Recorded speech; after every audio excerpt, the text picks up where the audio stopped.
All right, hello students. Let's do our first classroom video corresponding to the first Americans, which is from Foner chapter 1 on pages 3 through 13 of the 5th edition. So here we go. So I wanted to pull this quote out from the text because it's really what we're going to center our lesson on today. Indians had no sense of America as a continent or a hemisphere. They did not think of themselves as a single unified people, an idea invented by Europeans and only years later adopted by Indians themselves. Indian identity centered on the immediate social group, a tribe, village, chiefdom, or confederacy. Now, I'm going to use the term indigenous Americans rather than Indians, but what we're looking at still is the diversity of the peoples that inhabited the Americas before any Europeans set foot there.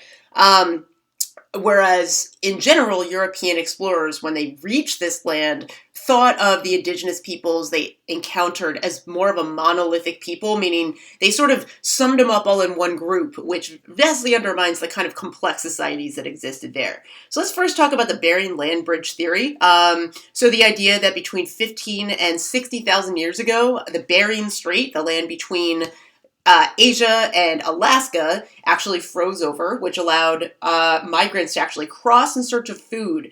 So over the next 5,000 years or so, these migratory patterns spread throughout the Americas, reaching the southern tip of South America about 11,000 years ago. But be aware that there are other theories, in addition to the Bering Land Bridge theory, one of which we talked about in class on the first day, right? The idea that they may have actually reached the continent in boats, which would suggest that they had much more advanced technology than the Bering Land Bridge theory suggests. But in any event, that's one of the most popular theories about how indigenous peoples actually reached the Americas thousands upon thousands of years ago. So let's first look at Mesoamerica, or Central America. So we'll talk about the Aztecs and the Mayas, and then we'll move on to South America from there. So the Aztecs, they inhabited present-day Mexico. Their most populous city was Tenochtitlan, which is right where present-day Mexico City is. Its population at its height was about 200,000 people, which rivaled many European societies, and the entire Aztec Empire was about 5 million people at its height. They adopted some sophisticated agricultural techniques. These chinampas, or floating islands, allowed them to take as much advantage of the space that they had, and there was actually an ancient lake located where Tenochtitlan was, so they could actually literally use the lake as growing space, which is pretty interesting. They also used an ancient writing system. They used calendars to be able to plan their growing season effectively.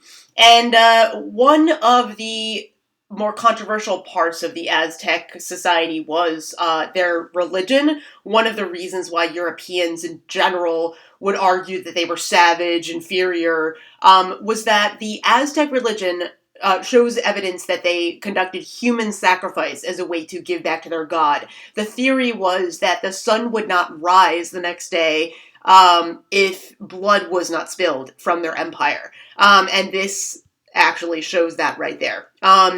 So in general, Europeans sort of latched onto this idea that because of their use of human sacrifice, that they were not as sophisticated as the Europeans were. And remember that Spanish, they were Catholic and they were trying to spread their religion. We'll talk about that later. Talking about the Mayas, they lived in also present-day Mexico, but in the Yucatan Peninsula, so a little bit east. They too, like the Aztecs, used a writing system, and they also used calendars. So again, they were able to plan their agriculture quite well that way. And also, both the Aztecs and the Mayas, their most significant crop was maize or corn. That's going to be very important when we talk about the Columbian Exchange in a little while. And they too used human sacrifice in their religious practices. They showed signs of advanced architecture, both the Mayas and the Aztecs. Chichen Itza is a great example of that pyramid-style architecture, which also entails quite a bit of human labor to actually move the resources to that place and be able to actually construct this structure. So that shows a lot. South America, the Incas, we'll focus on them. They inhabited the present-day Andes mountain region, which is huge. That's about 2,000 miles of land that they covered, and it's at high altitude. They Also indicated a pretty sophisticated kind of infrastructure for their day. They had an intricate network of roads and bridges that allowed them to transport goods and trade at long distances. They also were able to survive at long distance, at high altitudes rather. Archaeologists actually have discovered that the lung capacity of Incan peoples is much larger than that of people that lived at lower altitudes. They also adapted agriculture to work in higher altitudes with what's called terraced farmings. Basically, if you were to try to irrigate a very, very high slope like this, all the water would just run off. So what terraces are, they would just flatten out the land so that they could actually grow crops on each level. They also had a way of keeping track of trade with quipu, this sort of series of knots. What they actually would do was they would tie different amounts of knots on this string, and that actually was a way that they could keep track of trade transactions, which is really interesting. So they did not have the same kind of writing system that the Aztecs and Mayans had, but they clearly had a way to communicate, and quipu is indicative of this. Let's move on to North America. I'm going to keep these videos short. So we're first going to look at the Mississippian peoples. They lived in the Mississippi River Valley, hence the name. But it is the Mississippi people, that's a very large group. There were far more local societies within the Mississippian peoples, but they were loosely connected through language and trade. They existed from about 500 to 1600 CE, which is interesting because they started to die out right around the same time that Europeans arrived where they were living.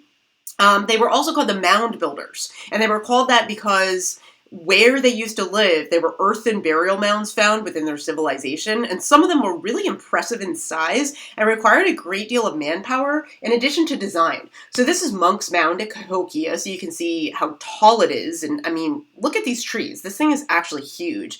And then my favorite, Serpent's Mound, I mean, you can see it from above, right? How hundreds of years ago they were able to actually move earth and make something that looks like a serpent from above. It's not like they had a helicopter or anything to, check their progress. That's really, really impressive. Speaking of Cahokia, where Monk's Mound is, this is an artist rendering of what Cahokia looked like at its height. It was not quite as big as this Aztec city like Tenochtitlan, but it was about 10 to 30,000 people at its height, which is huge because no city in the present day, or in the United States rather, was as large as Cahokia until the 19th century. So yeah, the ability to feed that many people is pretty impressive. Moving on to the Southwest, we'll talk about the Pueblo people, but it's important to note that they did not call themselves the Pueblos. The Europeans called them the Pueblos because that's what their living structures were called. The Pueblos were actually a diverse group of peoples. The Hopi and Zuni, those are two of the largest groups within the greater Pueblo society. And they lived in the Southwest United States, so in the desert, places like Arizona, right? So these pueblos, they were large planned communities of apartment-style dwellings created from clay. They also took advantage of the natural landscape by using things like cliffs to provide them with shade. They also demonstrated some sophisticated architectural techniques. Pueblo Bonito in Chaco Canyon, it was the largest. They actually had, at their height, their architecture was as high as 5 stories, with 600 rooms, all clustered together into these pueblos. And again, no American city got that big until the 19th century, just like Cahokia. And also, they were able to irrigate water from a very distant place to be able to survive in such a harsh and dry climate. But when the drought became very severe, they would pick up and move. So there is evidence that the Pueblo people actually lived in multiple locations over their period of existence. And this is also interesting that they actually were able to store water, which is shown in the remains of this reservoir here. Okay, we're gonna end with the Northeast, and again, it's pretty important. This video is quick, right? I am just talking about what your textbook talks about. We're gonna go deeper into some other indigenous societies, both by talking about local Los Angeles indigenous peoples, and through a project that you guys are gonna do. We're gonna research another tribe and present it to the class. So anyway, let's talk about the Northeast. We're going to talk about the Iroquois Confederacy. They did not call themselves the Iroquois either. They were called the Haudenosaunee. They were called the Iroquois by the French just so you know. But anyway, the Iroquois, again, that was a larger language group. There were actually smaller tribes located within. They were connected through trade and language.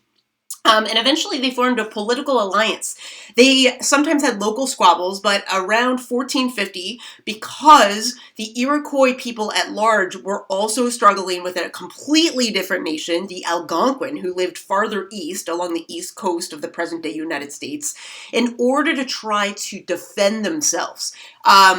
Hiawatha, who was the figurehead of the Iroquois people at the time, in the year 1450, actually established the Iroquois Confederacy, which your textbook called the Great League of Peace. And basically, again, that was a political alliance, a military alliance against the Algonquin. It's important to know that it was established back in 1450 because we know that Columbus didn't arrive until 1492, right? So this predates the European arrival, although the Iroquois Confederacy was still around once the American colonists started to populate that area. So eventually, the Iroquois Confederacy strategy shifted to actually defend themselves against American encroachment on their land. And that's really important because we have to consider that that involves a level of political sophistication in order to actually organize in that way. So we're going to cut off here, about 11 minutes in. Sorry, a little longer than I wanted, but hopefully that gives you a little bit more focus on what you guys read for last night so we can start digging deep into it in class tomorrow. So thanks for watching, and I'll see you soon.